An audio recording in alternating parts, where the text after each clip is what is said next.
Chloe got truth. The group asked her to describe me using a single word.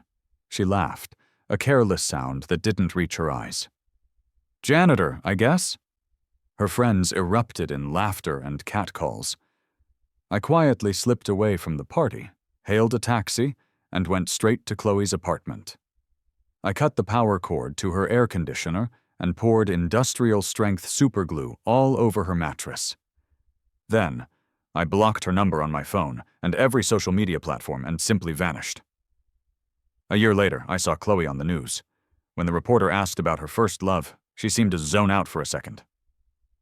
"We were young and stupid," she said. "If I could go back, I'd give anything to see him again." Right then, my boss walked into my office. "Mark, about that tax fraud investigation at the Sterling Group, are you in?" I nodded without hesitation. "I'm in." Thinking back to that night, when I had returned from settling the bar tab, the private room was in the middle of a game of truth or dare. It was Chloe's turn. She chose truth. Her best friend was hanging off her arm, asking in a sickly sweet voice, "Chloe, describe your boyfriend in one word." It was my 1-year anniversary with Chloe. It was also the first time she had agreed to acknowledge me as her actual boyfriend in front of her social circle. My hand, which was about to push the door open, froze on the handle. I stood there in the hallway, holding my breath. Handsome? Smart? Charming? I knew I was just average looking, but a person is more than just their face. There is inner value, too. I was athletic, a fantastic cook, and incredibly organized. Optimistic, kind, fun. I would have been happy with any of those. I even started to feel a little buzz of excitement, wondering what she would come up with. What did she actually think of me deep down? The room went quiet, waiting. Then came Chloe's bored voice. "Janitor, I guess." The words hung in the air for a second before the room exploded. The one laughing the loudest was Todd, Chloe's childhood friend. Everyone was winking and nudging each other, and the jokes turned dirty pretty fast. After she had her laugh, Chloe's friend poked her and complained, "Aren't you going to say something? Listen to the nasty stuff they're saying about him." Chloe, who had been enjoying the attention while stirring her drink, finally spoke up, sounding lazy. All right, relax. I just meant he's good with his hands. Cooking, cleaning, he does it all. That's what I mean by capable." The fist I had clenched at my side loosened slightly. I was about to walk in when I heard her continue. "As for the other stuff, what, you want me to call him in here and give you a live demonstration?" Another, louder wave of laughter rolled through the room, punctuated by cheers and whistles. The vibe was loud and crude, and I just stood outside the door, completely numb. The first time Chloe and I met, I was at a really low point. I had just arrived from my small hometown to the city for college. I was wearing worn-out sneakers, carrying a cheap woven bag, and I stuck out like a sore thumb. I stood at the subway entrance, trying to watch how other people used the ticket machines without being obvious about it. That was when Chloe showed up. She had a great smile and perfect teeth. She helped me carry my bag, taught me how to work the turnstile, and even walked me all the way to the university. That was when I found out she was a year ahead of me. She even bought me my first bubble tea. When she was leaving, I smoothed out the crumpled cash I had brought and tried to give it to her. Chloe paused for a second, saw my awkward expression, and just smiled, waved, and said goodbye. She walked away so easily, she didn't even notice the money. A little seed of a crush had been planted right there. I chased Chloe for a long time before she finally agreed to date me. But she had one rule. We had to keep our relationship a secret. And today was our 1-year anniversary, the day Chloe had finally agreed to go public. I had booked the private room weeks ago, bought a new suit, and spent the whole day getting ready. And on this day I had been looking forward to, I got called a janitor. The waiter bringing a tray of drinks to the room saw me in the corner and jumped. He looked at my pale face and asked if I was okay. I shook my head and went to the front desk. "Excuse me, can I get a refund for the room I just paid for?" I glanced back down the hall and added, "And I'd like to add 10 bottles of your most expensive whiskey to their tab. To go." Carrying the box of liquor was honestly a struggle. I found a liquor store down the block and sold the bottles for cash on the spot. With the money in my pocket, I hailed a cab and went straight to Chloe's apartment. The moment I walked in, I felt dizzy as the memories hit me. Chloe and I were from two different worlds. Just 2 months after I started pursuing her, I heard the rumors. People made fun of my clothes and my background, saying I was a frog trying to climb a ladder. I overheard her friend joking with her once. "See? You help one little country bumpkin, and now he's stuck to you like glue. Bad luck." I looked down at my generic clothes and decided right then that I had to change. With my roommate's help, I started learning about style and how to dress better. My family wasn't actually poor. We owned a large farm with plenty of livestock. But growing up with my grandmother in a tiny town, I had never experienced city life. I could understand why Chloe's friends looked down on me, but at the time Chloe didn't say anything, so I assumed she didn't agree with them. It took me a long time to figure it out. Her friend's attitude toward me was just a reflection of her own. If someone truly respects you, their friends wouldn't dare treat you like a joke. By my sophomore year, I had improved a lot. The same girls who used to laugh at me would now blush when I walked by. On the first day of the semester, Chloe stared at me for a long time, surprised. When I asked her out again, she said yes. That night I went back to my dorm, too wired to sleep. My roommates were happy for me, but not because I had a girlfriend. They were happy because I had finally found my confidence. Ben, one of them, said, "I hope you know you're the catch here. You deserve someone who loves you for you." At that moment, I felt like the luckiest guy alive. School was going well. I had great roommates, and the girl I had liked for so long was finally mine. That night, I called my grandma and she asked if I was seeing anyone. I rolled around in bed, grinning like an idiot as I said, "Yeah, I'll bring her home to meet you this summer." Chloe bought a condo near campus. After we started dating, she often asked me to come over. Every day after class, I would go there to cook for her, do her laundry, and clean the whole place. I even washed her 2 cars by hand, which always left my back sore. One night it started pouring rain after I had finished making dinner. I didn't have an umbrella, so I asked if I could stay the night. Chloe's place had 3 bedrooms. I figured I could just sleep in a guest room. But Chloe said no. She looked me up and down, her voice soft but sharp. "Mark, don't tell me you're planning to sneak into my bed tonight. Have a little self-respect." That night I walked back to campus in the pouring rain. The next day I was sick with a fever. I never asked to stay over again. Thinking about it now, Chloe was kind of right. What kind of boyfriend ends up like me? I was just a janitor. No, that's not right. A janitor gets paid and has their own life. I was less than a janitor. I was free labor, the kind that practically begged for the work. I took down the framed photo of us from the living room wall. I tore off my half and kept it, then ripped her half into tiny pieces and flushed them down the toilet. It's funny, really. I was the one who insisted on hanging that picture, but every time Chloe's friends came over, I had to take it down and hide it, like a rat hiding in the shadows.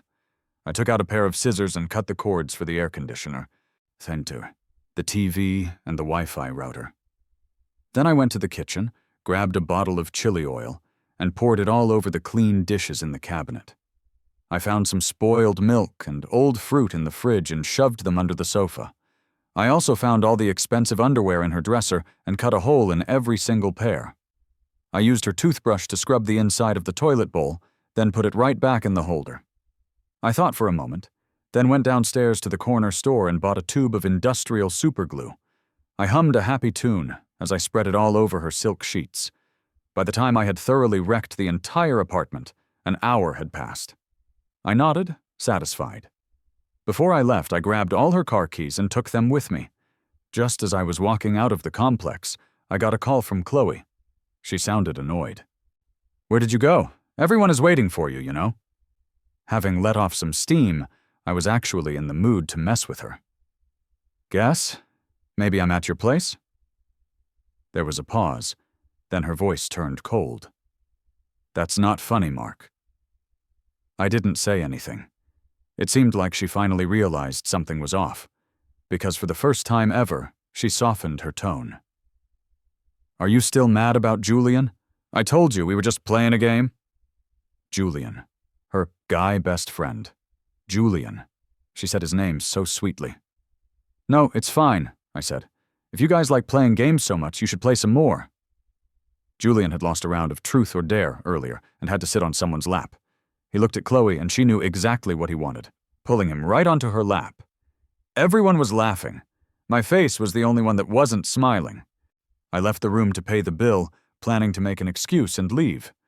But that's when I overheard Chloe's careless janitor comment from the doorway. She told me to have self-respect, yet she turned me into a joke in front of her friends. She let them make dirty jokes about me, let them speculate about us. I had never been in a relationship before, but I knew this wasn't love. I couldn't believe she would ever do something like that to her precious Julian. Mark, are you serious? Chloe's voice was getting angry now, accusing me of being unreasonable. You wanted to go public, so I did. I made the post on my feed. What more do you want? The social media post. That made me want to laugh. After we started dating, Chloe refused to make it public. She said she didn't want us to become gossip for other people. But on Valentine's Day, Chloe posted a solo picture with the caption, "Happy to be single." My roommates saw it and were furious. They all wanted to go give her a piece of their mind. I calmed them down while texting Chloe to ask what was going on. Her reply was simple. I told you going public is a hassle. If you keep making a scene, we're done. So I backed down. I was so naive back then, thinking that as long as two people loved each other, nothing else mattered. Posting online, going public, it was all superficial. Our relationship was between us. Who cared if anyone else knew? Then Chloe started posting pictures of her and Julian hanging out. They were wearing matching outfits, taking all sorts of intimate vacation photos. Everyone thought they were a couple, and Chloe never once denied it. I finally couldn't take it anymore, and we had our first real fight. And Chloe just kept playing her game, indifferent to my feelings. "Keep it up and we're breaking up," she said coolly. That time I was silent for a long moment before I said, "Fine, let's break up." After we broke up, my eyes were red and puffy for days, but I forced myself to go to class. I stopped bringing Chloe food and gifts. Whenever I saw her on campus, I treated her like a stranger. 2 weeks later, I was volunteering at a school basketball tournament. Chloe's team won first place. I silently handed them their water bottles and was about to turn away. But Chloe called out to me. She walked around in front of me, looked up and smiled. "What, still mad? You know I only joined this tournament because I heard you were volunteering." Chloe showed me her phone. All the posts about Julian on her feed were gone. She gave me a key and said I could come and go from her place whenever I wanted. That day, Chloe stayed and helped me clean up the basketball court. She wouldn't let me lift a finger, running back and forth to put all the equipment away herself. I watched her, her head covered in sweat, and it was like that first day all over again when she helped me with my cheap plastic bag. Coming from a small town to the big city, I had endured countless strange looks. Only Chloe hadn't looked down on me for my ignorance or sneered at my dirty luggage, so my heart softened, and I agreed to get back together with her. The next time I went to her apartment, the first thing I saw was a floor covered in takeout containers and trash. Thinking about it now, it wasn't that Chloe had realized she was in love with me. It was that she suddenly realized she'd have to pay for a housekeeper. So she came back for me, broke a little sweat, and I melted. That's why she brought me back to her place the very first day we got back together. I spent the entire day cleaning before the apartment was even remotely livable. Looking back on it all, I feel like I was hypnotized. After all that condescension and hurt, how could I have ever thought Chloe loved me? I cursed myself for being an idiot, but that didn't feel like enough. So I got on the phone and, without pausing, called Chloe a stuck-up bitch 10 times. Then I blocked her number and all her social media. I stood outside her apartment complex for a long time, so long that people walking by started giving me weird looks. My best friend Ben called me excitedly, asking to video chat so he could show me his new sneakers. I told him I was out and it wasn't a good time, that I'd call him back later. Ben's excited voice trailed off. After a moment, he asked cautiously, "Mark, what's wrong? You sound down." From the moment I left that private room to the moment I trashed Chloe's apartment, I had been completely calm. I could even joke around and curse her out. But hearing Ben's simple question, I felt a lump form in my throat. I wiped my face with my hand and felt the cold sting of tears. "It's nothing. I just had a realization," I said, trying to sound casual as I stared up at the sky. "Hooray for being single. Hooray for freedom. Chloe, when the hurt you caused me finally overshadowed the crush I had on you, that's when I stopped loving you. I started loving myself more. A year later, I passed the exams and landed a great government job as an auditor. I never went to any of the post-graduation reunions, but Ben would occasionally bring things up in conversation. "Hey, Mark, you remember Todd? Chloe's childhood friend?" Ben paused, realizing what he'd said, and glanced at my face. When he saw that I didn't seem to care, he relaxed and continued with the gossip. "His family arranged a marriage for him right after graduation, but get this, he got busted at a sketchy massage parlor a few days ago, and it was during a police raid. You know what one of the cops said? The cop said, 'How come every time we raid this place you're here?'" Ben was laughing so hard he could barely stand, and I had to hold him up. Todd was the wildest of Chloe's friends. He was also the one who made the crudest jokes at my expense. Tantwo. I should have known then. If Chloe was close with a guy like Todd, what kind of innocent person could she be? She probably didn't want to go public with me because she was afraid I'd ruin her image. I needed to find an old file, so I booted up my old phone. Strangely enough, the number, which I hadn't used in a year, still had service. I opened my text messages and saw nearly 1,000 unread messages. Most of them were from an unknown number. I scrolled through them and knew right away. They were from Chloe. At first, they were cold and mocking, saying things like if I ever came crawling back, she wouldn't give me the time of day. A month later, her tone softened. She said if I came back, she'd forgive me. 2 months later, she sounded anxious, constantly asking if something had happened to me. The most recent message was from 3 days ago. It was just 4 words. "I regret it." I read a few and then stopped. After finding the file I needed, I shut down the phone and tossed it in a drawer. I could never figure Chloe out, and I no longer wanted to. The next day at work, I accidentally clicked on a news headline. An interview popped up on my screen. I froze. The person on the screen was Chloe. She was wearing a tailored suit, her long hair pulled back tight. She looked like a high-powered executive. Well, I always said we were from 2 different worlds. I came from a farm. She was born the heiress to the sterling fortune. The interview seemed to be winding down, and the atmosphere was more relaxed. An audience member asked Chloe what her impression of her first love was. Chloe, who had been in complete control, seemed to lose her focus for a moment. She looked at the camera and said, "If I had to say, it would be regret. We were young and reckless. If I could turn back time, I'd give anything to see him again." I closed the video without watching the rest. Just then, my boss walked in and asked, "Mark, about that tax evasion investigation at the Sterling Group we talked about last week. You in?" I nodded firmly. "I'm in." It wasn't until I arrived on site that I realized the Sterling and Sterling Group was Chloe's Sterling. As I stood there by the entrance, lost in thought, someone shoved me. "Everybody move, the big boss is here." I looked up to see the crowd parting. A black car pulled up to the curb, and 2 bodyguards got out first. Then a pair of legs emerged, belonging to Chloe in her business suit. The weather was hot, and she looked impatient, walking quickly toward the building. I was staring at her and didn't notice a man bump into me. "Hey, my coffee!" the man yelled, grabbing my arm to stop me from leaving. "You're paying for my coffee!" I frowned. The guy had clearly walked right into me, but he was trying to pin the blame on me. A cup of coffee isn't much, but I wasn't going to let him get away with it. As we were arguing, a trembling voice cut in. "Mark, is that you?" "Mark. Jordan?"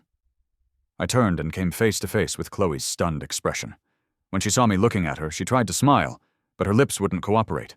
After a few failed attempts, Chloe's mouth settled into a thin line. She took off her expensive watch, shoved it at the angry man, told him to get lost, and then started walking toward me, 1 step at a time. We finally stood face to face. Chloe's breathing hitched. Long time no see. I looked her up and down, a year apart, and she seemed more mature.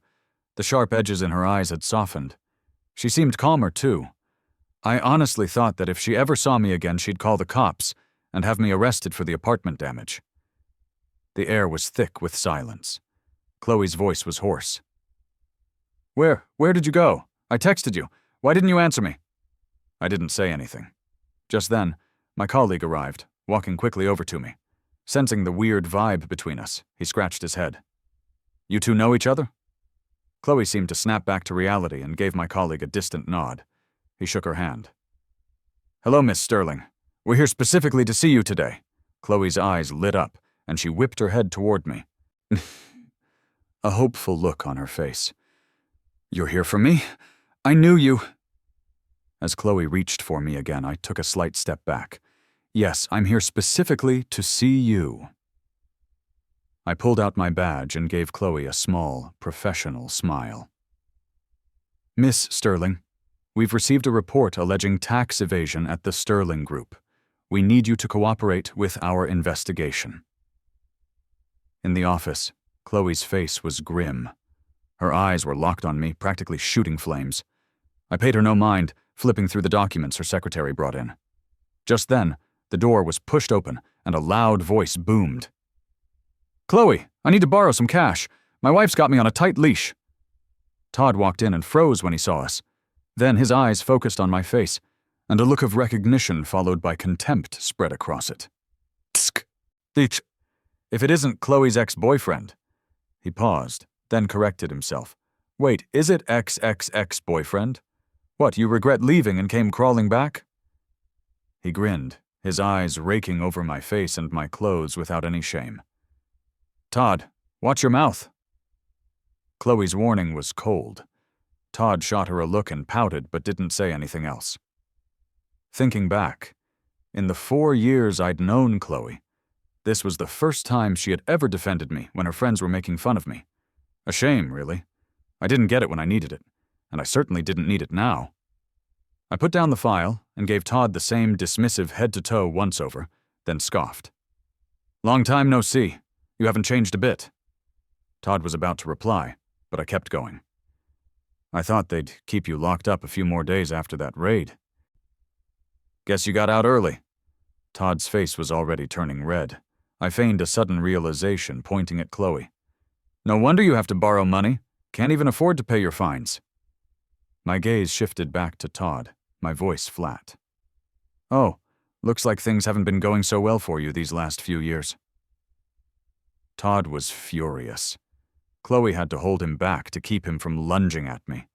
I calmly went back to reading the file, not even bothering to look up. Right after Todd, someone else walked in. I glanced up. Great, another familiar face.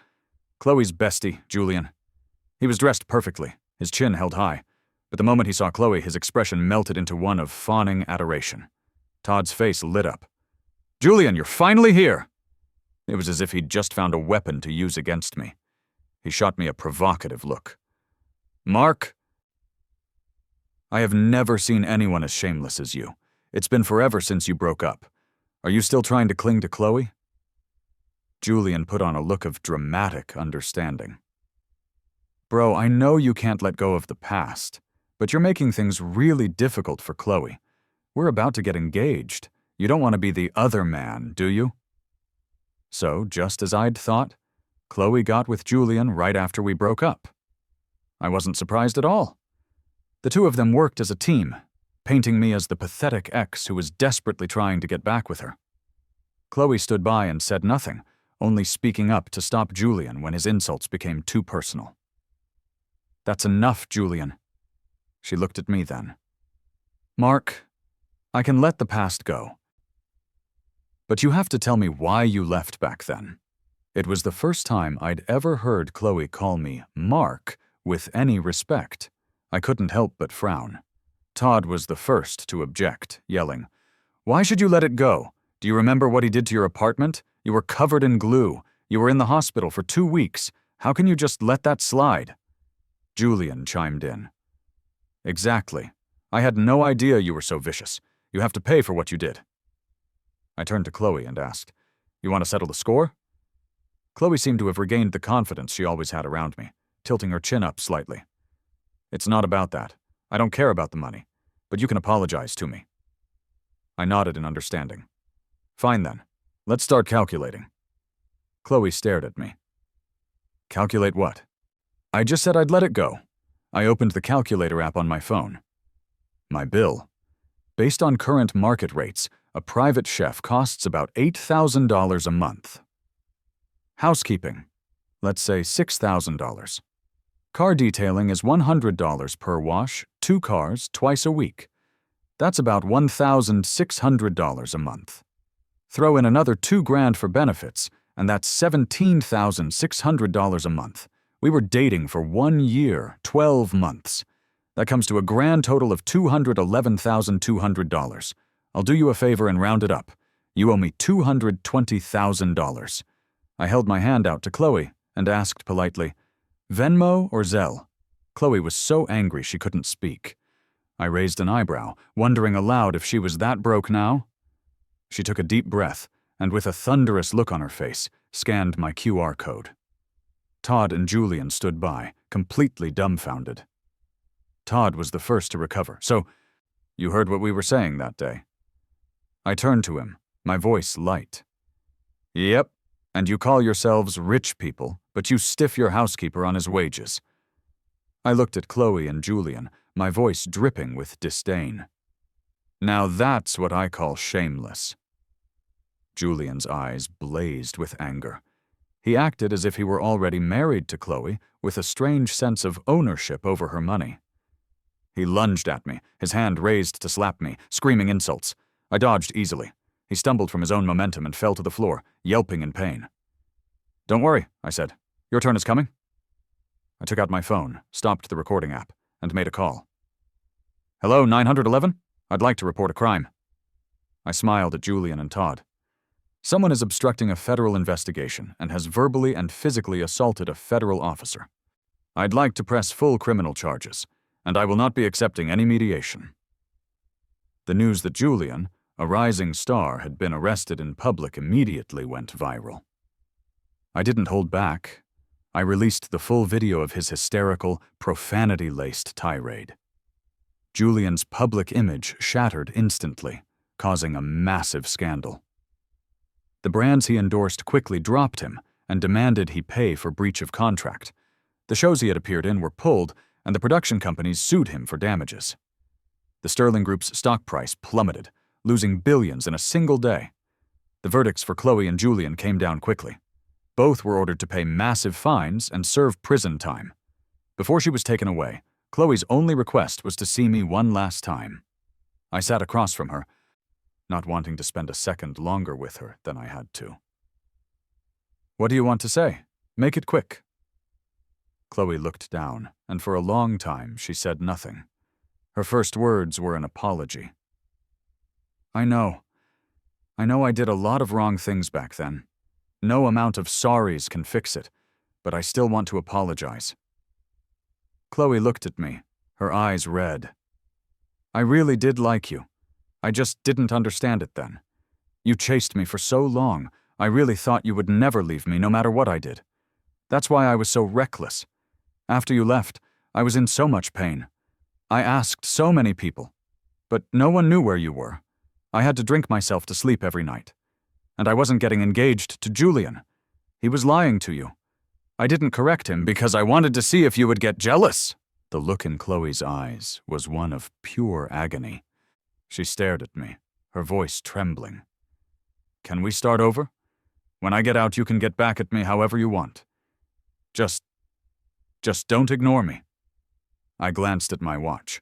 I had another half hour before my appointment. Plenty of time. Might as well set the record straight.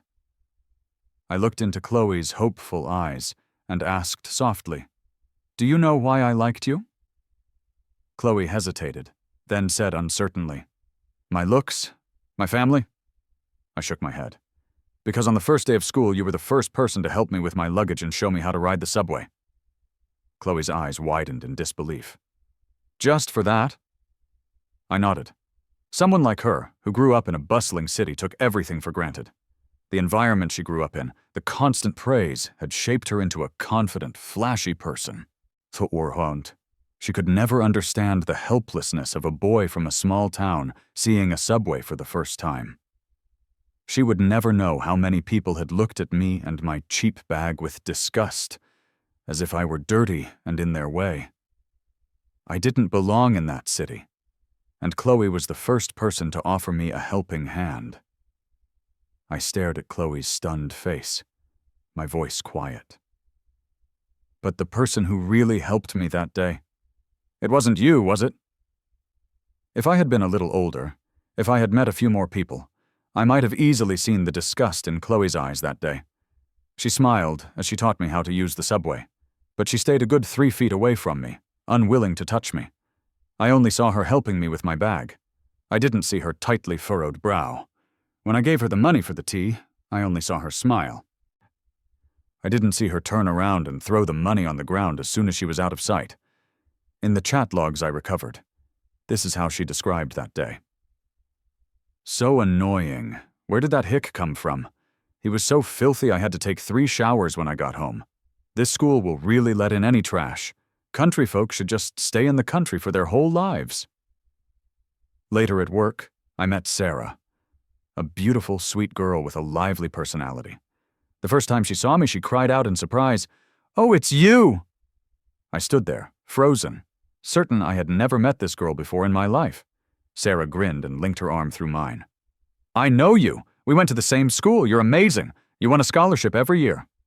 Later, after we got to know each other better, Sarah told me with a wink, "The first time I saw you was actually at the subway station. I saw you standing there for a long time.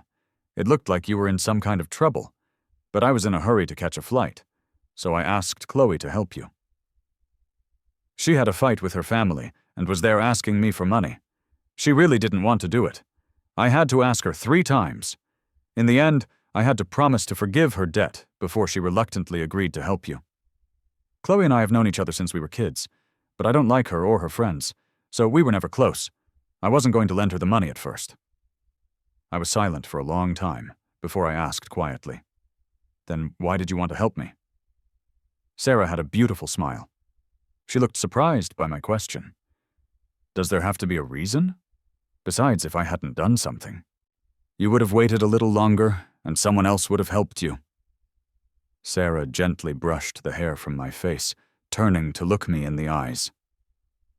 "The first thing I noticed was that you have really nice eyes. See, you even have a little beauty mark right there. That's why I recognized you the second I saw you again. Mark Jordan, seeing you again must be fate.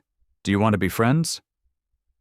I said yes, and Sarah became a wonderful friend. Really, I should have known all along. A person's true nature doesn't change. How could Chloe have gone from being friendly and generous at the beginning to so cold and cruel later? They were polar opposites, like 2 different people. Unless, back when we first met, helping me was never her idea to begin with. I stood up to leave, but she called my name again. I turned back. Chloe was just looking at me. I thought she was going to say something else, but she just stared. Just as I was starting to get impatient, Chloe lowered her eyes. She said softly, "Happy birthday." I gave her one last look, said nothing, and walked away. As soon as I was outside, Ben was already calling. "Mark, are you on your way?" I checked the time. "Almost. You can go ahead and order. I'll be there in 15 minutes, tops." I could hear laughter in the background before someone shushed them. I hung up and hailed a cab to the restaurant. When I got out, as I walked toward the entrance, I could faintly hear the sounds of people setting up inside. I called Ben.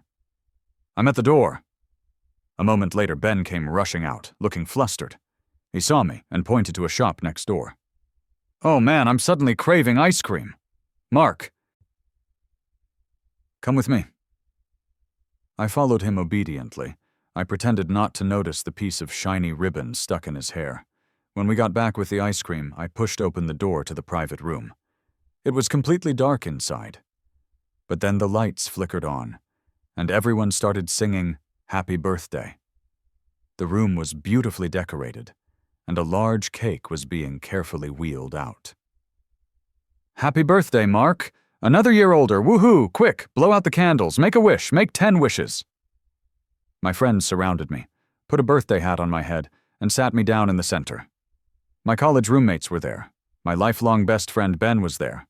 And my new friend from work, Sarah, was there.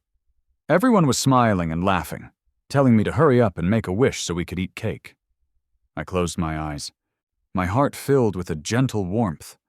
I quietly made a wish. Sarah squeezed in next to me and, in a perfect imitation, closed her eyes too. Then I'll make a wish too. I wish for Mark's wish to come true perfectly. Hearing that, the others protested that it wasn't fair and started making the same wish.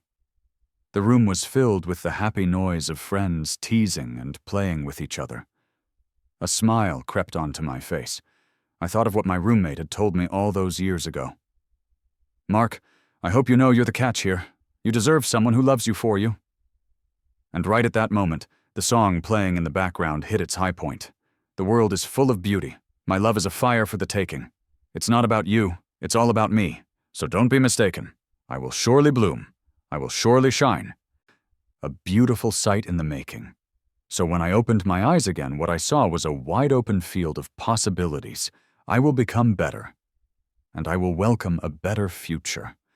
One where I can finally, brilliantly bloom. As for the past, it's not even worth mentioning.